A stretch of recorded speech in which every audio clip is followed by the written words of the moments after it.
Hola, bienvenidos. En este vídeo vamos a hablar acerca de uno de los protocolos más usados en la capa de aplicación, que es el llamado protocolo DNS. Bien, a la hora de utilizar los servicios de red, ¿de acuerdo? Como bien sabéis, es necesario pues, localizar aquellos equipos, ¿de acuerdo?, en los que, por ejemplo, se está ejecutando un servidor web o un servidor FTP, etc.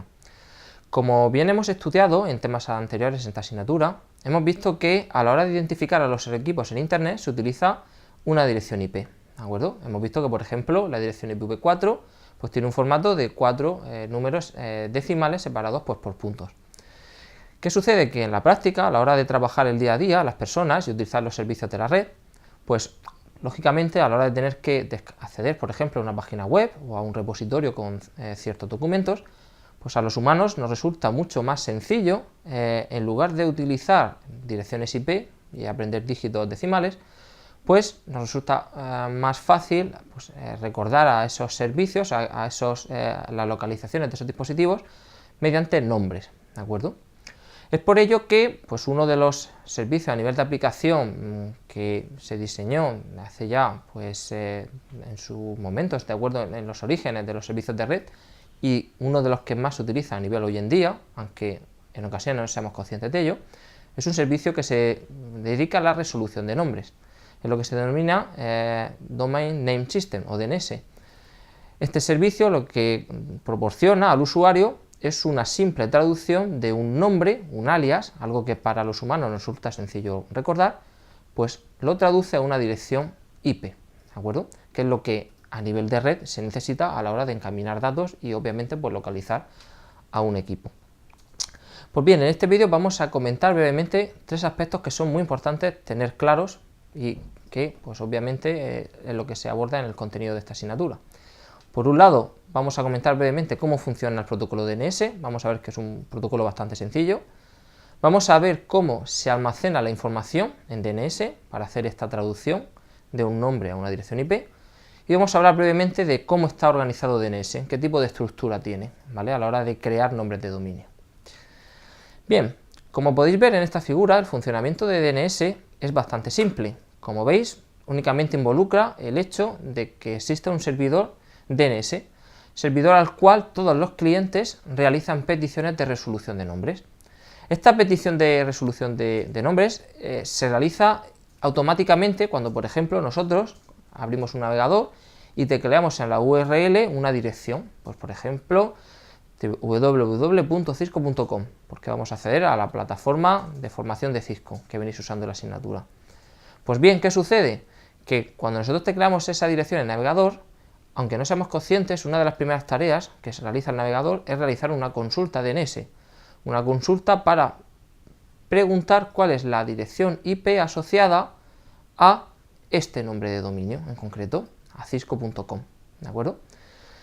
El servidor DNS responde con esa dirección IP y entonces ya la petición web, esa petición HTTP, ya se encamina y se pueden construir peticiones a esa dirección IP física que nos ha devuelto el servidor DNS. Como podéis ver, el funcionamiento es sencillo. Directamente es un servidor DNS que hay que tener configurado y al cual se accede para realizar peticiones. Como bien sabéis, una de las partes de la autoconfiguración de los equipos cuando se conecta a una red, aparte de la dirección IP y de la máscara de red, consisten también en conocer cuáles son los servidores DNS, ¿de acuerdo? Porque, como os comento, el servicio DNS es un servicio básico. Prácticamente la navegación por la web o el acceso a cualquier servicio de Internet requiere del uso de DNS para hacer esta traducción de nombres a direcciones IP. Bien, una vez que conocemos la existencia del servidor DNS, la siguiente pregunta sería ¿cómo trabaja un servidor DNS? ¿Cómo almacena esa tabla, parecemos intuir, que tiene que existir, que asocia por cada entrada un nombre a una dirección IP? Pues bien, un servidor DNS lo que maneja es un concepto nuevo que se denomina un registro. Cada registro consta de 3 elementos: un nombre DNS, una dirección, por ejemplo una dirección IPv4 o IPv6, y un tipo, ¿de acuerdo? ¿Por qué? Porque existen distintos tipos de registros. Los tipos más importantes son los que se observan en la transparencia. Los más habituales son registros de tipo A o AAA, en los cuales el primero lo que almacena sería la asociación, la dirección IPv4 asociada a un nombre DNS, sería el registro A, y el AAA asociaría cuál es la dirección IPv6 asociada a un nombre de dominio, ¿vale?, en concreto. pero no obstante existen otros tipos de registros. Por ejemplo, cuando nosotros lo que queremos es delegar un dominio en otro servidor distinto, por ejemplo, las resoluciones que tengan este tipo de estructura, cisco.com, pues ese tipo de resoluciones las va a realizar un servidor que se encuentra DNS en tal dirección IP. Pues ese tipo de registros también se almacena en un servidor DNS y el tipo de registro sería el NS. Pero existen otros tipos de registros, por ejemplo, como ahí os pongo a modo de ejemplo, el MX, que sirve para indicar dónde está el servidor de correo asociado a un dominio en concreto, ¿de acuerdo? Luego, es bien que tenemos servidores DNS, estos servidores DNS lo que almacenan es una serie de registros y cuando entonces reciben una consulta, consultan estos registros y a ver si ahí tienen la información que ellos necesitan para poder devolver una respuesta a ese usuario que lanza la petición. Y una estructura que es muy peculiar y es importante pues, conocer porque se usa hoy en día, es cómo se estructuran los nombres de dominio en DNS. Como bien sabéis, cada vez que nosotros tecleamos una dirección, por ejemplo un navegador, en verdad esos nombres de dominio son palabras separadas por puntos. Pues esto en el fondo lo que subyace, esta separación de palabras por puntos, es la existencia de una estructura jerárquica por detrás. Es decir, a la hora de generar nombres de dominio, no se quiere generar nombres de dominio de una forma plana, donde cada nombre sea distinto, sino que se quiere plantear una estructura jerárquica, como si fuera un árbol. Como veis en la transparencia, este árbol colgaría de un servidor raíz, serían aquellos que son capaces de resolver, ¿vale?, en el primer paso, resoluciones de primer nivel. Pues por ejemplo, sabrían localizar estos servidores raíces, donde se encuentran los servidores DNS que se encargan del subdominio.com, del subdominio.org, .es, .au, .co. Todos los subdominios de primer nivel pues estarían ligados de esta forma. El servidor raíz apuntaría a estos. ¿Qué pasa? Que a su vez los servidores de primer nivel pueden apuntar a otros de segundo nivel.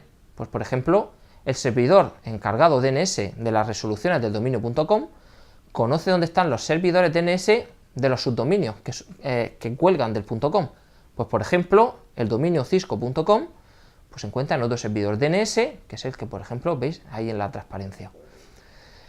En cualquier caso, como veis, cuando nosotros tecleamos un nombre de dominio, una dirección, www.cisco.com, lo que se hace es una resolución siguiendo esta estructura jerárquica. Se acude al servidor raíz, el servidor raíz devuelve un apuntador, por decirlo así, hacia el servidor del dominio.com, acudimos a hacer esta pregunta de cisco.com al dominio del servidor dns.com, este nos referencia al servidor DNS encargado del cisco.com, y entonces cuando llevamos a este último servidor DNS, este ya sí que nos devolvería la respuesta y nos diría dónde está la dirección IP, cuál es la dirección IP de este servidor web por el que preguntamos, www.cisco.com, ¿de acuerdo?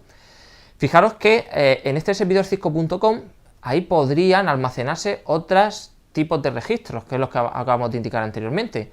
Si por ejemplo yo quiero contactar con el servidor de correo de este dominio, pues este servidor DNS de cisco.com tendrá un registro, el MX, que obtendrá la referencia a la dirección IP para ese servidor web, ¿vale? Perdón, para ese servidor de correo electrónico. Si cisco.com quisiera delegar algunos otros subdominios, pues por ejemplo formaciononline.cisco.com, se delega a otro servidor DNS, ese subdominio, pues no hay ningún problema. En cisco.com se crea un registro NS para apuntar y decir que el subdominio formaciononline.cisco.com se delega a otro servidor distinto, ¿de acuerdo? En cualquier caso, la estructura jerárquica es muy flexible porque nos permite de una forma bastante eficiente ir delegando distintas zonas de dominio y que cada servidor DNS pues se encargue y se especialice en aprender la resolución de nombres dentro de un dominio en concreto. Muy bien, esto es todo por este vídeo, muchas gracias por vuestra atención.